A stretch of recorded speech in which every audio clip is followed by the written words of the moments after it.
आज का जो टॉपिक होगा वो ये होगा कि व्हाट इज़ इलेक्ट्रोकेमिकल सेल्स।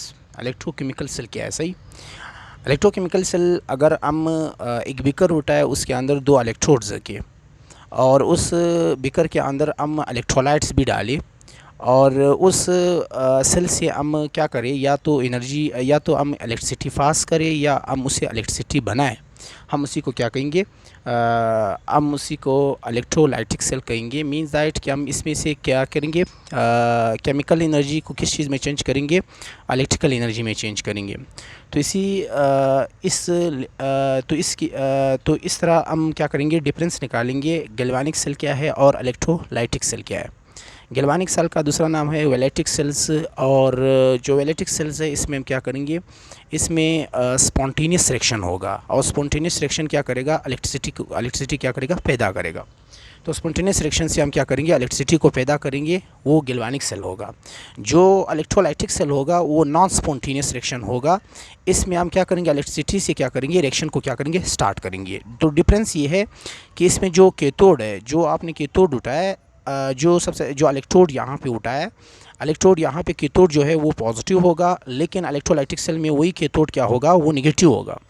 जो यहाँ पे एनोड होगा वो क्या होगा, वो नेगेटिव होगा। वहाँ पे जो एनोड होगा इलेक्ट्रोलाइटिक सेल में, जो एनोड होगा वो क्या होगा, पॉजिटिव होगा। तो इस इलेक्ट्रोड क्या है, इलेक्ट्रोड्स हम उस चीज़ को कहेंगे जहाँ पे ऑक्सीडेशन रिडक्शन हिस्सा लिए। बाज़ हम अब इलेक्ट्रोड्स क्या हो सकता है, इलेक्ट्रोड्स कोई मेटल हो सकता है, कोई प्लेट हो सकता है, कोई शीट हो सकता है, कोई वायर हो सकता है, जहाँ पे ऑक्सीडेशन और रिडक्शन क्या करे, हिस्सा लिए। हो सकता है कोई ऐसा इलेक्ट्रोड्स हो जहाँ पे कोई केमिकल रिएक्शन हिस्सा ना ले, तो हम इसको इनर्ट इलेक्ट्रोड्स कहेंगे। तो इलेक्ट्रोड्स टू टाइप्स होते हैं, या तो एनोड होगा या कैथोड होगा। जो गैल्वेनिक सेल होगा यहाँ पे हम केमिकल एनर्जी को कन्वर्ट करते हैं किस में, इलेक्ट्रिकल एनर्जी में कन्वर्ट करते हैं। और यहाँ पे क्या होगा, रेडॉक्स रिएक्शन क्या करेगा, हिस्सा लेगा। लेकिन रेडॉक्स रिएक्शन क्या होगा, हम दो कंपार्टमेंट उठाएंगे, दो बीकर उठाएंगे। एक में हम क्या करेंगे, हाफ ऑक्सीडेशन करेंगे और दूसरे में हम हाफ रिडक्शन करेंगे, और इस दो बीकर को हम एक दूसरे से कनेक्ट करेंगे, साल्ट ब्रिज से इसको क्या करेंगे, कनेक्ट करेंगे। लेकिन इस केस में हम इलेक्ट्रिकल एनर्जी को कन्वर्ट कर रहे हैं केमिकल एनर्जी में। रिडॉक्स रिएक्शन हिस्सा ले रहा है, लेकिन एक सिंगल कंपार्टमेंट, एक सिंगल बीकर में ही हिस्सा ले रहा है। यहाँ पे किसी साल्ट ब्रिज की ज़रूरत नहीं है, लेकिन वहाँ पे क्या है, साल्ट ब्रिज की ज़रूरत है।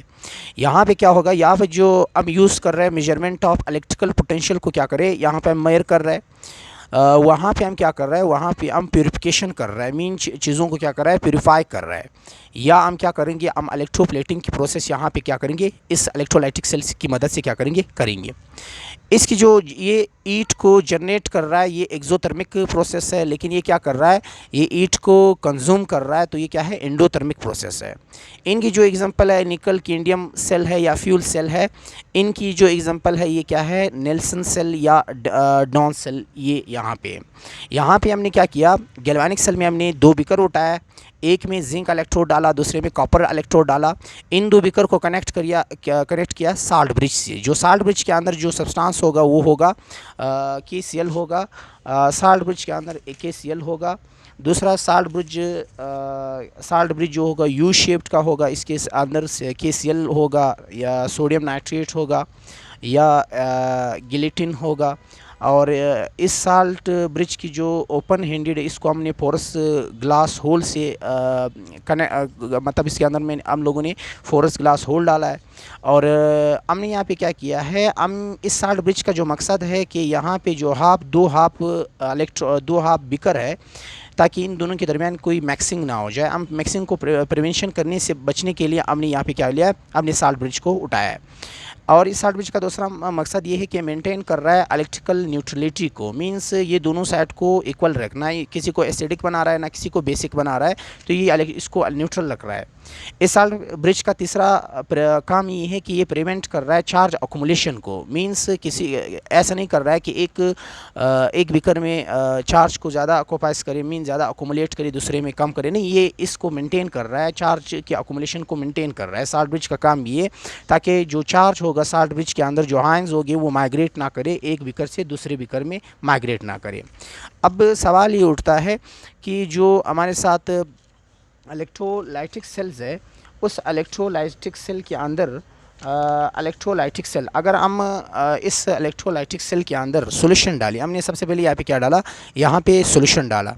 इस सॉल्यूशन में हमने सोडियम क्लोराइड डाला, हम H2O डाला, तो यहाँ पे ये क्या हो गया, ये डिसोसिएट हुआ, सोडियम और क्लोराइड में हुआ। सोडियम जो होता है वो कहाँ पे चला गया, सोडियम यहाँ पे सोडियम और वो डाला, तो सोडियम जो होगा वो क्या करेगा, वो कैथोड की तरफ जाएगा, और जो क्लोराइड होगा वो कहाँ पे जाएगा, वो एनोड की तरफ जाएगा। जब दो क्लोराइड एनोड की तरफ जाता है तो वहाँ पे इलेक्ट्रॉन्स को रिलीज़ करता है कंडक्शन के अंदर। तो दो इलेक्ट्रॉन्स को जब रिलीज़ करता है तो क्लोराइड क्या करता है, तो क्लोराइड रिलीज़ हो जाता है गैस की फॉर्म में, क्लोराइड गैस की फॉर्म में रिलीज़ हो जाता है। सेम केस जब क्लोराइड यहाँ पे रिलीज़ होता है तो दो इलेक्ट्रॉन्स क्या करता है, सर्किट में चला जाते हैं। सर्किट में चले जाने के बाद जो हमारा बल्ब होगा उसको क्या करेगा, उसको ब्राइट करेगा, मीन उसको ब्राइट करेगा। अगर ज़्यादा ब्राइट हुआ तो हम कहेंगे आपकी जो इलेक्ट्रोलाइट्स है वो स्ट्रॉन्ग है। अगर डिमली ब्राइट था तो आपका क्या है, आपका जो इलेक्ट्रोलाइट्स है वो वीक इलेक्ट्रोलाइट्स है। अब ये दो इलेक्ट्रॉन यहाँ पे गया, जब यहाँ पे दो इलेक्ट्रॉन लॉस हुए,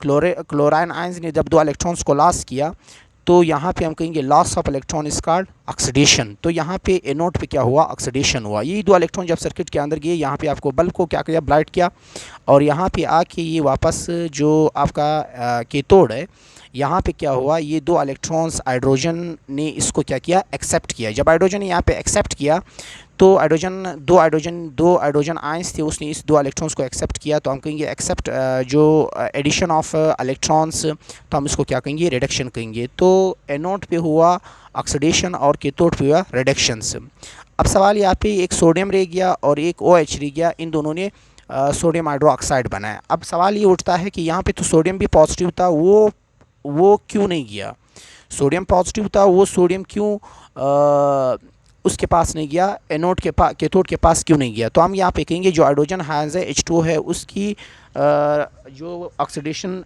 वो रिड्यूस, जो उसकी